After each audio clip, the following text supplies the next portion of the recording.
இந்த உலகில் உங்களை வீழ்த்த முயற்சி செய்பவர்கள் எத்தனை பேர்? உங்கள் உறவினர்கள், போலி நண்பர்கள், உங்கள் சகாக்கள், உங்கள் அண்டை வீட்டார், இன்னும் சில சமயங்களில் உங்கள் சொந்த நபர்கள் கூட. இவர்கள்தான் உங்களை அலட்சியமாக நடத்துகிறார்கள். உங்கள் உழைப்பை புறக்கணிக்கிறார்கள். உங்கள் மரியாதையை குலைக்க எந்த கவலையும் கொள்வதில்லை. ஆனால் ஒரு கசப்பான உண்மை என்னவென்றால், மக்கள் உங்களை மதிக்காமல், உங்களை பற்றி கவலைப்படாமல் அல்லது உதாசீனமாக பார்ப்பதற்கு காரணம், நீங்கள் அவர்களுக்கு அந்த அனுமதியை கொடுத்திருக்கிறீர்கள். இது ஒரு கடுமையான உண்மை. இதை ஏற்றுக்கொள்வது அவசியம். இப்போது நீங்கள் அவர்களை தவறு என்று நிரூபிக்க வேண்டிய நேரம் வந்துவிட்டது. வாழ்க்கையில் நீங்கள் எப்போதாவது அவமானத்தை அனுபவித்திருந்தால், உங்கள் உழைப்பு அலட்சியப்படுத்தப்பட்டிருந்தால், அல்லது யாராவது உங்களால் எதுவும் செய்ய முடியாது என்று உணரச் செய்திருந்தால், நினைவில் கொள்ளுங்கள், இந்த காணொளி ஒரு சாதாரண காணொளி அல்ல. இது உங்கள் சுயமரியாதைக்கு கிடைத்த பதில். இவை ராஜாக்கள் மற்றும் வெற்றியாளர்களுக்கு மட்டுமே அவர் கற்பித்தவை. இந்த கொள்கைகளால் தான் ஒரு சாதாரண மனிதர் கூட அசாதாரணமானவராக மாறினார். இந்த கொள்கைகள் உங்களுக்கு சிந்திக்கும் விதத்தை மட்டுமல்ல, உலகமே உங்களுக்கு முன் பணிய வேண்டிய மன வலிமையையும் தரும். ஆனால் ஒரு எச்சரிக்கை, நீங்கள் இந்த காணொளியை பாதியிலேயே விட்டுவிட்டால் 90% மக்கள் செய்யும் அதே தவறை மீண்டும் செய்வீர்கள். அவர்கள் ஆரம்பிப்பார்கள், ஆனால் இறுதி வரை அடைய மாட்டார்கள். பிறகு தங்கள் வாழ்நாள் முழுவதும் மற்றவர்களின் சைகைகளின்படி வாழ்வார்கள். எனவே உங்களையே ஒரு கேள்வி கேட்டுக் கொள்ளுங்கள். மக்கள் அலட்சியமாக நடத்தும் அதே நபராக நீங்கள் இன்னும் இருக்க விரும்புகிறீர்களா? இல்லை என்றால், இன்று வரை உங்களிடமிருந்து மறைக்கப்பட்ட எல்லாவற்றையும் நீங்கள் கற்றுக்கொள்ள வேண்டிய நேரம் இது. வாருங்கள் ஆரம்பிக்கலாம். சாணக்கியரின் கொள்கை எண் 1: பயத்தை கொல், இல்லையேல் மக்கள் உன்னை மிதித்து விடுவார்கள். உலகிலேயே மிக முக்கியமான உண்மை இதுதான். நீங்கள் பயத்தை காட்டினால் மக்கள் உங்களை நசுக்கி விடுவார்கள். மக்கள் உங்கள் தலையில் ஏறி நடனமாடுவார்கள். நீங்களே உங்களை காட்டிக்கொள்வது போலத்தான் அவர்களும் உங்களை மதிப்பார்கள். இந்த உலகம் பலத்தின் மொழியைத்தான் புரிந்து கொள்கிறது. பலவீனமானவர்களை ஒருபோதும் மன்னிப்பதில்லை. சாணக்கியர் ஆயிரக்கணக்கான ஆண்டுகளுக்கு முன்பே ஒற்றை வரியில் முழு வாழ்க்கை கொள்கையையும் கூறினார். அதாவது, ஒருபோதும் ஏழையாகவோ அல்லது கஷ்டப்படுபவராகவோ இருக்க வேண்டாம். ஒருபோதும் போர்க்களத்தை விட்டு ஓட வேண்டாம். இப்போது சிந்தியுங்கள், நீங்கள் எப்போதாவது இந்த கொள்கைக்கு எதிராக இருந்திருக்கிறீர்களா? உங்களுடன் பேசுவதை நிறுத்தி விடுவார்களோ என்ற பயத்தினால் எத்தனை முறை உங்கள் கனவுகளை விட்டு கொடுத்திருக்கிறீர்கள்? இந்த பயம்தான் ஒரு மனிதனை உள்ளுக்குள்ளேயே அழித்து விடுகிறது. சாணக்கியரின் பார்வையில் பயம் ஒரு நோய். இந்த நோய்க்கு ஒரே மருந்து தன்னம்பிக்கைதான். பயம் 2 காரணங்களால் பிறக்கிறது. முதலாவது, உங்களை நீங்களே நம்பாத போது. இரண்டாவது, நீங்கள் உலகம் உருவாக்கிய பொய் பிம்பத்தில் சிக்கிக்கொள்ளும் போது. நீங்கள் உங்களை நம்பவில்லை என்றால், ஒரு பொம்மையை எப்படி ஆட்டுவிக்கிறார்களோ அதுபோலத்தான் உலகம் உங்களை ஆட்டுவிக்கும். அவர்கள் உங்கள் முடிவுகளை தீர்மானிப்பார்கள். உங்கள் அடையாளத்தை தீர்மானிப்பார்கள். ஒரு நாள் நீங்கள் உங்களையே மறந்து விடுவீர்கள். ஆனால் நீங்கள் பயத்துடன் வாழ மாட்டேன், பலத்துடன் வாழ்வேன் என்று உங்களையே உறுதியளித்தவுடன் அந்த நாளில் உங்கள் மறுபிறப்பு நடக்கும். அந்த நாளில் உங்கள் இருப்பை கண்டு மக்கள் தங்கள் பாதையை மாற்றிக்கொள்ளும் நபராக நீங்கள் மாறுவீர்கள். மக்கள் உங்களை அலட்சியமாக பார்க்க மாட்டார்கள். மாறாக உங்கள் பார்வையை கண்டும் பயப்படுவார்கள். நினைவில் கொள்ளுங்கள், பயம் ஒரு மனிதனை அடிமையாக்குகிறது. தன்னம்பிக்கை ஒரு மனிதனை ராஜாவாக்குகிறது. இன்று உங்களுக்கு முன்னால் 2 வழிகள் உள்ளன. ஒன்று, தொடர்ந்து பயந்து வேடிக்கை பொருளாக இருப்பது. அல்லது ஒருமுறை முழு பலத்துடன் எழுந்து நின்று மக்கள் உங்கள் பெயரை உச்சரிக்கும் முன் யோசிக்கும் அளவுக்கு தன்னம்பிக்கையை காட்டுவது. இப்போது முடிவு உங்களுடையது. பயத்துடன் வாழ வேண்டுமா அல்லது மரியாதையுடன் போராட வேண்டுமா? சாணக்கியரின் கொள்கை எண் 2: உங்கள் மதிப்பை நீங்களே அடையாளம் காணுங்கள். இல்லையேல் வேறு யாராவது அதை தீர்மானிப்பார்கள். நண்பர்களே, இந்த உலகில் மிகப்பெரிய தவறு என்னவென்றால், உங்கள் உண்மையான மதிப்பை நீங்களே அறியாமல் இருப்பதுதான்.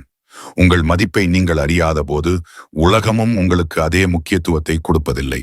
மக்கள் உங்களை நீங்கள் எப்படி பார்க்கிறீர்களோ அதே போலதான் மதிப்பிடுகிறார்கள். நீங்கள் உங்களை சிறியவராக நினைத்தால் யாரும் உங்களை பெரியவராக்க மாட்டார்கள். நாம் பெரும்பாலும் மற்றவர்களின் பாராட்டுகளுக்காக இயங்குகிறோம் என்பது உண்மை. ஆனால் உண்மையான பலம் நீங்கள் உங்கள் சொந்த மதிப்பை உணரும் போதுதான் வருகிறது. ஆச்சாரியா சாணக்கியர் கூறினார், சுயத்தின் முக்கியத்துவத்தை அறிவீர், அப்பொழுதுதான் யாராவது உங்களை புரிந்து கொள்வார்கள். உங்கள் சொந்த நலனுக்காக நீங்கள் என்ன செய்கிறீர்கள் என்று எப்போதாவது யோசித்திருக்கிறீர்களா? உங்கள் கனவுகள், உங்கள் எண்ணங்கள் ஆகியவற்றை எத்தனை முறை நீங்கள் குறைத்து மதிப்பிட்டிருக்கிறீர்கள்? உங்கள் மனதின் குரலை கேட்பதற்கு பதிலாக எத்தனை முறை மற்றவர்களின் வார்த்தைகளை நம்பியிருக்கிறீர்கள்? இதுதான் மக்கள் உங்களை அவர்களின் விருப்பப்படி உடைக்கவும் இணைக்கவும் பயன்படுத்தும் பலவீனம். உங்கள் மதிப்பை உணர்ந்து கொள்வது என்றால் நீங்கள் எல்லைகளை அறிந்து கொள்வது, உங்கள் பலத்தை அடையாளம் காண்பது, மற்றவர்களின் முன் உங்களை குறைத்து மதிப்பிடாமல் இருப்பது. நீங்கள் உங்கள் உண்மையான மதிப்பை மதிக்கும் போது யாரும் உங்களை அவமதிக்க துணிய மாட்டார்கள். நினைவில் கொள்ளுங்கள், தன்னை தானே குறைத்து மதிப்பிட்ட ஒருவர் மற்றவர்களிடமிருந்து எப்படி மரியாதையை எதிர்பார்க்க முடியும்? எனவே இப்போது உங்களையே உறுதியளிக்கும் நேரம் வந்துவிட்டது. நான் என் மதிப்பை அறிவேன், என் மரியாதையை நானே உயர்த்துவேன், என் மதிப்பை யாரும் குறைத்து மதிப்பிட ஒருபோதும் இடம் கொடுக்க மாட்டேன். இப்போது உங்களையே ஒரு வாக்குறுதி கொடுங்கள். நான் என் மதிப்பை அறிவேன், அதை ஒருபோதும் குறைய விட மாட்டேன். இதை நீங்களும் பின்னூட்டத்தில் எழுதுங்கள். ஏனென்றால் நாம் எழுதும் போது அது நமது சிந்தனையின் ஒரு பகுதியாகி நமது மனதில் ஆழமாக பதிந்து விடுகிறது. சாணக்கியரின் கொள்கை எண் 3: உங்கள் பலவீனங்களை வெளிப்படுத்தாதீர்கள். இன்றைய காலத்தில் மிகப்பெரிய தவறு என்னவென்றால், மக்கள் தங்கள் பலவீனங்களை மற்றவர்களிடம் வெளிப்படையாகச் சொல்வதுதான். இது எப்பொழுது எப்படி தங்களுக்கு எதிராக ஆயுதமாக மாறும் என்று அவர்கள் சிந்திப்பதில்லை. ஆச்சாரியா சாணக்கியர் இதை மிக ஆழமாக புரிந்து கொண்டு கூறினார்.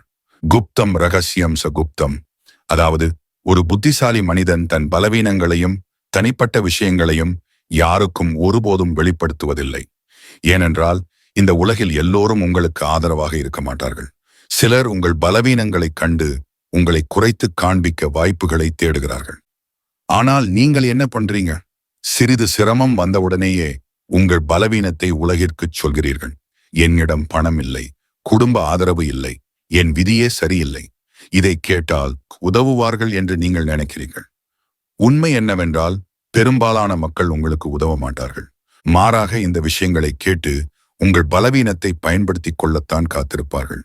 90% மக்கள் வெறும் வேடிக்கை பார்க்கத்தான் வருகிறார்கள். மீதமுள்ள 10%தினர் உங்கள் பலவீனங்களை பயன்படுத்தி உங்களை மேலும் கீழே தள்ள முயற்சிக்கிறார்கள். ஆகவே மிக முக்கியமான விஷயம் என்னவென்றால், உங்கள் உண்மையான பலவீனங்களை யாருக்கும் ஒருபோதும் வெளிப்படுத்த வேண்டாம்.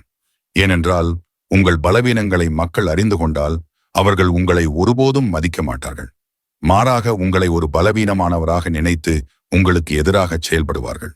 பெரிய தலைவர்கள், வெற்றிகரமான தொழிலதிபர்கள் அல்லது விளையாட்டு வீரர்கள் தங்கள் பலவீனங்களை ஒருபோதும் பொதுவில் வெளிப்படுத்துவதில்லை என்பதை நீங்கள் கவனித்திருக்கிறீர்களா? ஏனென்றால் தங்கள் பலவீனம் எல்லோருக்கும் தெரிந்தால் தங்கள் மரியாதை போய்விடும். மக்கள் அவர்களை பலவீனமானவர்களாக நினைப்பார்கள் என்று அவர்கள் அறிவார்கள். இப்போது நீங்கள் உங்களுக்கென ஒரு விதியை உருவாக்கிக் கொள்ளுங்கள். உலகிற்கு உங்கள் பலத்தை காட்டுங்கள். உங்கள் பலவீனத்தை மறைத்துக் கொள்ளுங்கள்.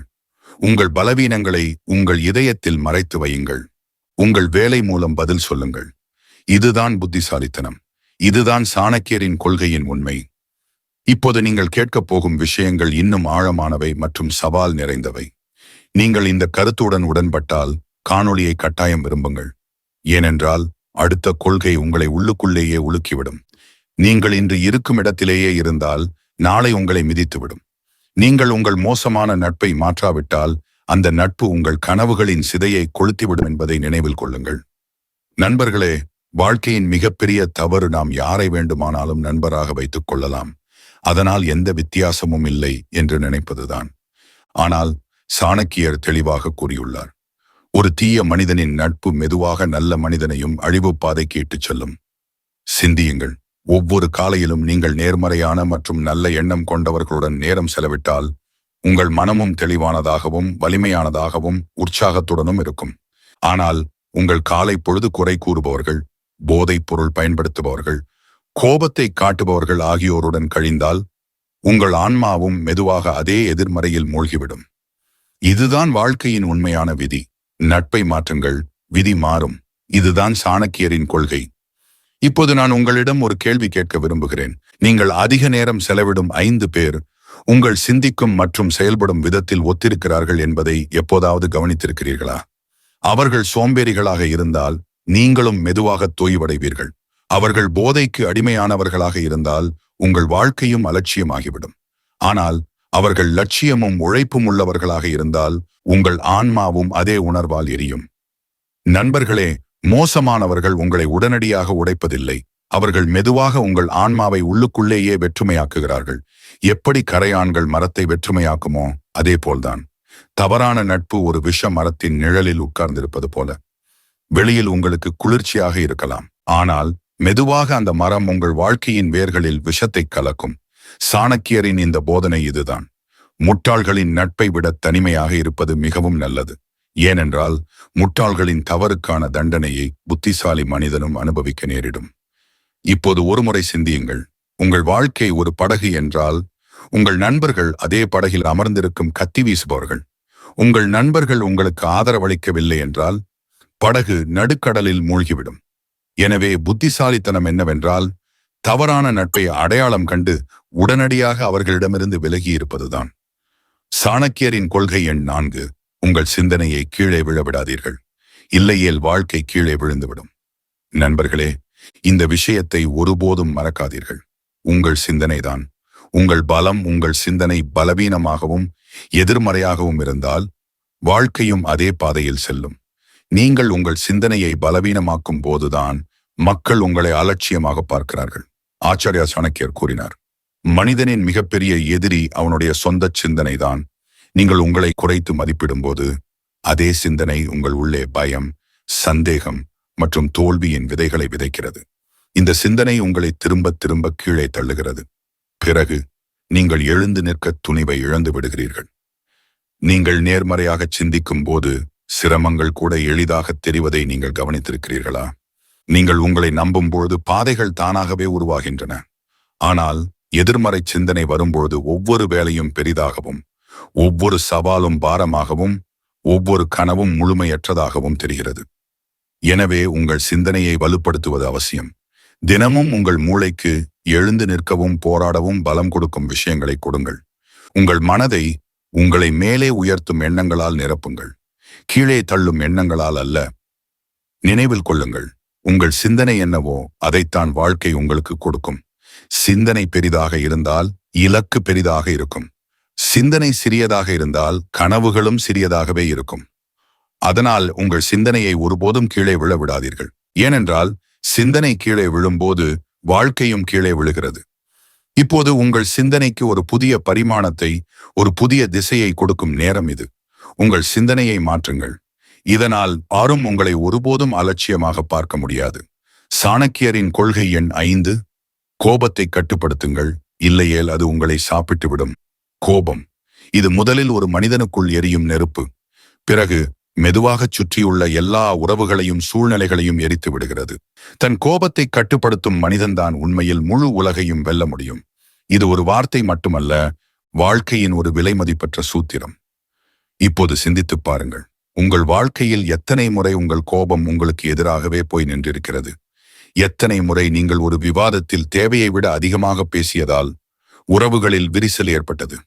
அல்லது வேலையில் மேலதிகாரி ஏதோ சொன்னார், நீங்கள் உடனடியாக திருப்பி கூறினீர்கள். விளைவு வேலை கைவிட்டு போனது. வீட்டில் கோபத்தில் வந்த ஏதோ ஒரு வார்த்தை பல ஆண்டுகளாக உறவுகளில் விஷத்தை கலந்தது. இவை அனைத்தும் நம்மில் அனைவருக்கும் நடந்திருக்கும். இப்போது கேள்வி என்னவென்றால், கோபம் ஏன் வருகிறது? இதற்கு 2 பெரிய காரணங்கள் உள்ளன.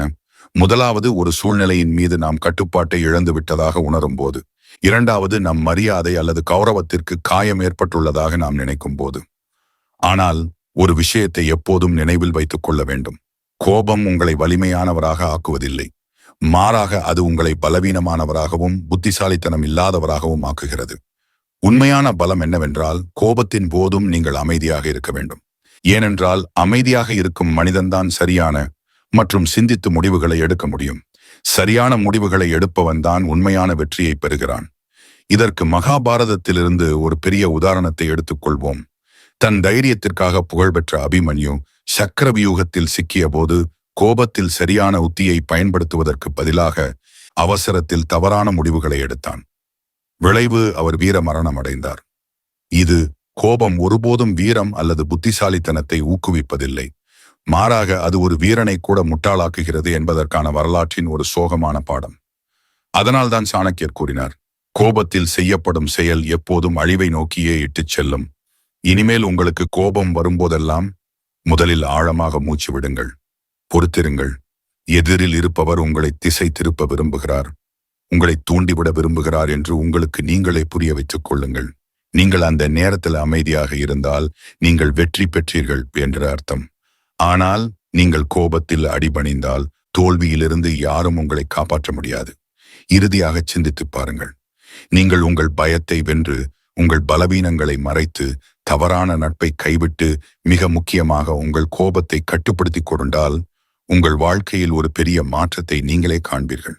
உங்கள் சிந்தனை மாறும், உங்கள் அணுகுமுறை மாறும், உங்கள் உலகமே மாறிவிடும். நண்பர்களே, இது வெறும் தொடக்கம் மட்டுமே. அடுத்த கொள்கைகள் இன்னும் அதிக பலம் வாய்ந்தவை, ஆபத்தானவை மற்றும் சிந்திக்க வைப்பவை. இப்போது நீங்கள் கேட்கப் போவது உங்கள் சிந்தனையையும் வாழ்க்கையையும் புதிய வண்ணத்தில் மாற்றும். நீங்கள் தயாராக இருங்கள். உங்கள் சிந்தனையை திறந்து வாழ்க்கையில் எப்படி சரியான முடிவுகளை எடுத்து ஒவ்வொரு சவாலையும் கடப்பது என்று கற்றுக்கொள்ளுங்கள். சாணக்கியரின் கொள்கை எண் 6. ரகசியங்களை மறைக்க கற்றுக்கொள்ளுங்கள். இல்லையேல் மக்கள் உங்களை அழித்து விடுவார்கள். நண்பர்களே, மனிதனின் மிகப்பெரிய பலவீனம் என்னவென்றால் அவன் தன் வார்த்தைகளை தடுக்க முடிவதில்லை. மகிழ்ச்சியாக இருக்கும்போது அதை எல்லோரிடமும் சொல்ல விரும்புகிறான். துக்கமாக இருந்தாலும் தன் நிலையை எல்லோரிடமும் வெளிப்படுத்துகிறான். ஆனால் இதுதான் அவனுடைய மிக ஆபத்தான தவறு. ஆச்சாரியா சாணக்கியர் மிகுந்த விவேகத்துடன் கூறியுள்ளார், குப்தம் ரகசியம் ச குப்தம். அதாவது ஒரு புத்திசாலி மனிதன் தன் ரகசியங்களை யாருக்கும் வெளிப்படுத்துவதில்லை. இப்போது சிந்தித்துப் பாருங்கள். உங்கள் காதலர் யார்? உங்களிடம் எவ்வளவு பணம் இருக்கிறது?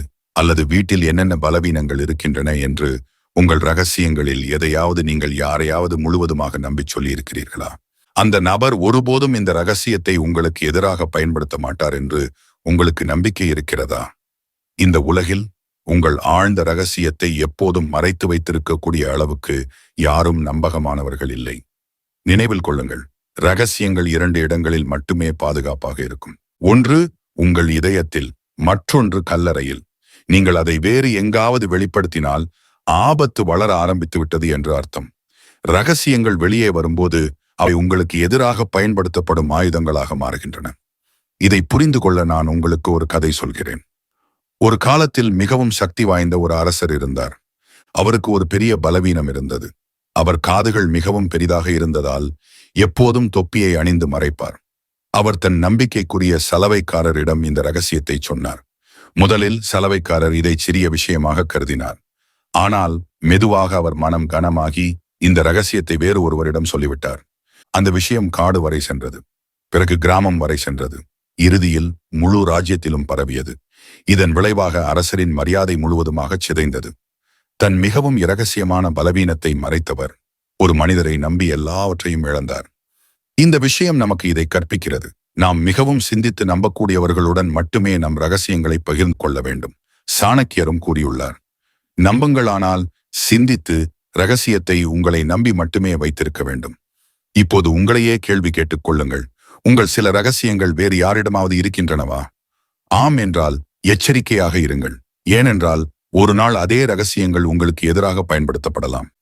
நினைவில் கொள்ளுங்கள், வாழ்க்கையில் எவ்வளவு பெரிய சிங்கமாக இருந்தாலும் அதன் மிகவும் பலவீனமான கரம் வெளிப்பட்டால் அது அதே பலவீனமான கரத்தால் தோற்றுப்போகும்.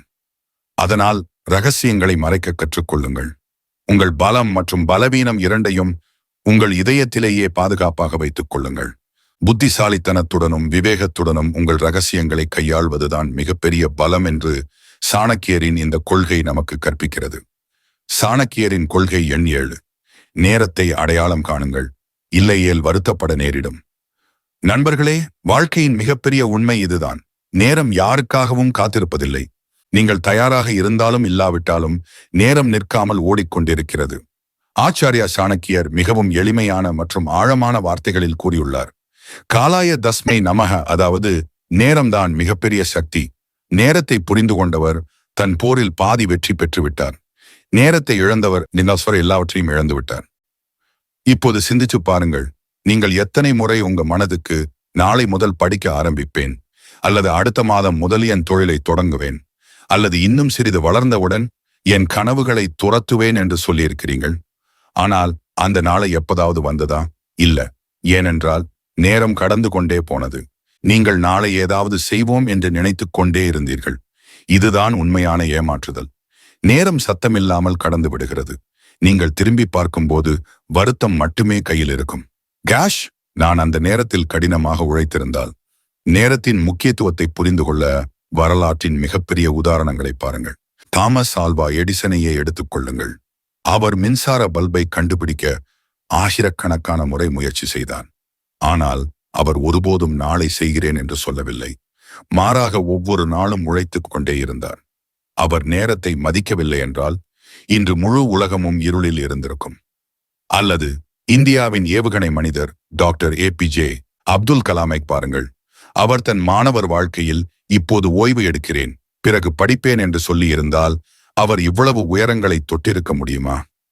சாணக்கியரின் இந்த நேரடி மந்திரம் என்னவென்றால், இன்று செய்யக்கூடிய வேலையை நாளைக்கு ஒத்தி போட வேண்டாம். ஏனென்றால் நேரத்தை விட பெரிய நண்பனும் இல்லை. நீங்கள் நேரத்தை சரியாக பயன்படுத்தினால் அதே நேரம் உங்களை ராஜாவாக்கிவிடும். ஆனால் நீங்கள் அதை வீணடித்தால் அதே நேரம் உங்களை மறைவின் இருளில் தள்ளிவிடும். இப்போது சிந்தித்துப் பாருங்கள். உங்கள் ரகசியங்களை மறைக்க கற்றுக்கொண்டீர்கள், உங்கள் நேரத்தை அடையாளம் கண்டு கொண்டீர்கள் என்றால் உங்களிடம் உலகிலேயே மிக குறைந்தவர்களிடம் இருக்கும் ஒரு சக்தி இருக்கும். இந்த சக்தி உங்களை வெற்றி பெறச் செய்வது மட்டுமல்லாமல் உங்கள் கனவுகளுக்கு அருகிலும் கொண்டு செல்லும். நண்பர்களே, இது வெறும் தொடக்கம் மட்டுமே. உங்கள் பழக்க வழக்கங்களை சீராக்குவதற்கும் சிந்தனையை மாற்றுவதற்கும். அடுத்த கொள்கைகள் இன்னும் அதிக ஆபத்தானவை மற்றும் சிந்திக்க வைப்பவை. அவற்றை கேட்டால், ஆம், இப்போது நான் என் வாழ்க்கையை மாற்ற முடியும் என்று நீங்களே சொல்வீர்கள். வாழ்க்கையில் 2 வகையான மக்கள் இருக்கிறார்கள். முதலாவது உங்கள் கனவுகளுக்கு உயிர் கொடுப்பவர்கள், உங்கள் சிந்தனைக்கு உயரத்தை கொடுப்பவர்கள், உங்களுக்குள் மறைந்திருக்கும் வைரத்தை அடையாளம் காண உதவுபவர்கள். இரண்டாவது, உங்கள் கனவுகளை பரிகாசம் செய்பவர்கள், உங்களை குறைவாக காட்டுபவர்கள், மெதுவாக உங்கள் தன்னம்பிக்கையை பலவீனப்படுத்துபவர்கள். சாணக்கியர் கூறுகிறார், எந்த சங்கமோ அந்த சாயம் ஒட்டும். அதாவது, நீங்கள் எவ்வளவு நல்லவராக இருந்தாலும் உங்கள் உறவு தவறானவர்களுடன் இருந்தால் உங்கள் சிந்தனை, உங்கள் குணம் மற்றும் உங்கள் விதி மெதுவாக கெட்டுப்போக ஆரம்பிக்கும். சிந்தியுங்கள். ஒரு அழகான தாமரை மலர் அசுத்தமான குளத்தில் பூத்திருந்தாலும் அதன் நறுமணம் அப்படியே இருக்கும். ஆனால் அதே மலர் அசுத்தத்தில் விழுந்தால் அதன் அடையாளம் அழிந்துவிடும். அதே போலதான் மனிதனின் அடையாளமும் அவனது நட்பால் உருவாகிறது. நான் உங்களுக்கு ஒரு சிறிய கதை சொல்கிறேன். ஒரு ஏழை பையன் இருந்தான், மிகவும் புத்திசாலி மற்றும் உழைப்பாளி. ஆனால் அவன் சூதாட்டம், மது மற்றும் சோம்பேறித்தனத்தில் மூழ்கியிருந்த ஒரு கும்பலுடன் நட்பு வைத்துக் கொண்டான். ஆரம்பத்தில் அந்த பையன் நான் வேறுபட்டவன், நான் அவர்களைப் போல மாற மாட்டேன் என்று நினைத்தான். ஆனால் நட்பின் தாக்கம் ஏற்பட்டது. அவனும் அதே பாதையில் நடக்க ஆரம்பித்தான். விளைவு படிப்பு கைவிடப்பட்டது, வேலை கைவிடப்பட்டது. ஒரு பெரிய மனிதராக மாறக்கூடிய அதே பையன் சிறிய தவறுகளால் தன் கனவுகளிலிருந்து விலகிப் போனான். ஆகவே நண்பர்களே, இப்போது விழித்துக் கொள்ள வேண்டிய நேரம் இது. உங்கள் நேரத்தை அடையாளம் காணுங்கள், உங்கள் நட்பை புரிந்து கொள்ளுங்கள், சரியான பாதையை தேர்ந்தெடுங்கள். ஏனென்றால் நேரமும் நட்பும், இந்த 2 விஷயங்களும் உங்கள் எதிர்காலத்தின் அடித்தளம். இவற்றை சரியாக புரிந்து கொண்டு பாதுகாத்துக் கொள்ளுங்கள். இல்லையேல் வருத்தப்பட நேரிடும். சாணக்கியரின் கொள்கை 8: முட்டாள் நட்பு அழிவுக்கு வழிவகுக்கும். நண்பர்களே, இது ஒரு மிகவும் உண்மையான மற்றும் அவசியமான உண்மை. நாம் நம்மை சுற்றியுள்ளவர்களிடமிருந்து நிறைய கற்றுக்கொள்கிறோம், ஆனால் அதே அளவு அவர்களால் பாதிக்கப்படுகிறோம். இப்போது உங்களையே கேட்டுக்கொள்ளுங்கள். உங்கள் நட்பு உங்களை மேலே உயர்த்துகிறதா அல்லது கீழே இழுக்கிறதா? உங்கள் நண்பர்கள் உங்கள் கனவுகளை பரிகாசம் செய்கிறார்களா அல்லது நீங்கள் வெற்றி பெற தூண்டுகிறார்களா? உங்கள் நட்பு உங்களுக்கு நேரத்தின் மதிப்பை கற்றுக் கொடுக்கிறதா அல்லது உங்களை சோம்பேறியாகவும் அலட்சியமாகவும் ஆக்குகிறதா? நினைவில் கொள்ளுங்கள், தவறான நட்பு ஒரு விஷ பாம்பு போல. அது மெதுவாக உங்கள் விதியை விழுங்கி விடுகிறது. அதே சமயம் சரியான நட்பு ஒரு சக்தி வாய்ந்த சூரியனைப் போல. அது மெதுவாக உங்கள் விதியை பிரகாசமாக்குகிறது. இப்போது நான் உங்களுக்கு சொல்லப்போவது ஒரு ரகசிய உண்மை. சரியான நட்பை தேர்ந்தெடுத்து எப்படி ஒரு மனிதன் தன் முழு வாழ்க்கையையும் மாற்ற முடியும்? கவனமாக கேளுங்கள், ஏனென்றால் அடுத்த பகுதி உங்களை முழுவதுமாக மாற்றிவிடும். வாழ்க்கையின் மிகப்பெரிய தண்டனை என்ன? அது உங்கள் முழு வாழ்க்கையையும் தவறான பழக்க வழக்கங்கள் மற்றும் மோசமான நட்புடன் கழித்து வருத்தப்படுவதுதான். ஆச்சாரியா சாணக்கியர் கூறுகிறார், ஒரு மனிதனால் தன் பழக்க வழக்கங்களை கட்டுப்படுத்த முடியாவிட்டால் அவனது வாழ்க்கையின் மீது அவனுக்கு ஒருபோதும் உண்மையான அதிகாரம் இருக்க முடியாது. இது எவ்வளவு பெரிய உண்மை! நாம் பெரும்பாலும் நம் விதியை குறை கூறுகிறோம், சூழ்நிலைகள் நமக்கு எதிராக உள்ளன என்று சொல்கிறோம். ஆனால் உண்மையில் நாமே நம் வாழ்க்கையை அழிக்கும் பழக்க வழக்கங்கள் மற்றும் நட்புகள் இடம் கொடுத்திருக்கிறோம். ஒருமுறை மகத சாம்ராஜ்யத்தின் ஒரு இளவரசன் சாணக்கியரிடம் வந்தான். அவனிடம் செல்வம் இருந்தது, சக்தி இருந்தது. அவன் இளவரசனாக இருந்தான், ஆனாலும் அவன் கவலைப்பட்டான். அவன் சொன்னான், ஆச்சாரியரே, நான் இளவரசன். ஆனால் நான் ஒருபோதும் ராஜாவாக தகுதி பெற மாட்டேன் என்று நினைக்கிறேன். சாணக்கியர் சிரித்துக்கொண்டே சொன்னார், ராஜாவாகும் தகுதி வம்சத்தால் வருவதில்லை, மாறாக பழக்க வழக்கங்களால் வருகிறது. நீ உன் மோசமான பழக்க வழக்கங்களை உன் மீது ஆதிக்கம் செலுத்த விடாவிட்டால் எந்த சக்தியும் உன்னை ராஜாவாவதை தடுக்க முடியாது. பிறகு சாணக்கியர் அவனை 7 நாட்கள் தன்னிடமே வைத்துக் கொண்டார். இந்த 7 நாட்களிலும் அவர் ஒரே ஒரு வேலையை செய்தார். இளவரசனின் பழக்க வழக்கங்களை சீராக்குவது, சரியான நேரத்தில் எழுவது, சரியான நட்பை தேர்ந்தெடுப்பது, உணவில் கட்டுப்பாடு, கோபத்தை கட்டுப்படுத்துவது, படிப்பு மற்றும் சிந்தனையின் பழக்கத்தை வளர்ப்பது, ஒவ்வொரு இரவும் சுய பரிசோதனை மற்றும் கடுமையான ஒழுக்கத்தை பற்றிய கல்வி கொடுப்பது. 7 நாட்களுக்குப் பிறகு இளவரசனின் முகத்தில் பிரகாசித்த தன்னம்பிக்கையை கண்டு அவன் இப்போது நான் ராஜாவாக தகுதியானவன் என்று தன்னையே சொல்லிக் கொண்டான். நண்பர்களே, சாணக்கியர் வாழ்க்கையின் மிகப்பெரிய முதலீடு என்று சொன்ன அதே 7 பழக்க வழக்கங்கள் இவைதான். சிந்தித்துப் பாருங்கள். நாமும் நம் வாழ்க்கையிலிருந்து சோம்பேறித்தனம், தவறான நட்பு, போதை போன்ற மோசமான பழக்க வழக்கங்களை நீக்கிவிட்டு ஒழுக்கம், கட்டுப்பாடு, உழைப்பு மற்றும் கற்றுக்கொள்ளும் ஆர்வத்தை தழுவினால் நம் வாழ்க்கை மாறிவிடாதா? நினைவில் கொள்ளுங்கள், சிறிய மோசமான பழக்க வழக்கங்கள் மெதுவாக நம் முழு எதிர்காலத்தையும் அழித்து விடுகின்றன. நல்ல பழக்க வழக்கங்கள் மெதுவாக நாம் கனவிலும் நினைத்து பார்க்காத ஒரு நிலைக்கு நம்மை இட்டுச் செல்கின்றன. இப்போது நான் உங்களிடம் ஒரு கேள்வி கேட்க விரும்புகிறேன். நீங்கள் எந்த பழக்கத்தை மாற்றப் போகிறீர்கள்? இன்றிலிருந்தே. ஏனென்றால் வாழ்க்கை யாருக்காகவும் காத்திருப்பதில்லை. நாளைக்காக காத்திருப்பவர்கள் எப்போதும் நாளையிலேயே சிக்கிக் கொள்கிறார்கள். அவர்களால் ஒருபோதும் முன்னேற முடிவதில்லை. எனவே சிந்தியுங்கள், சரியான நட்பை தேர்ந்தெடுங்கள், நல்ல பழக்க வழக்கங்களை ஏற்றுக்கொள்ளுங்கள். உங்கள் கனவுகளை நிஜமாக்குவதற்கான முதல் படியை இன்றே எடுங்கள்.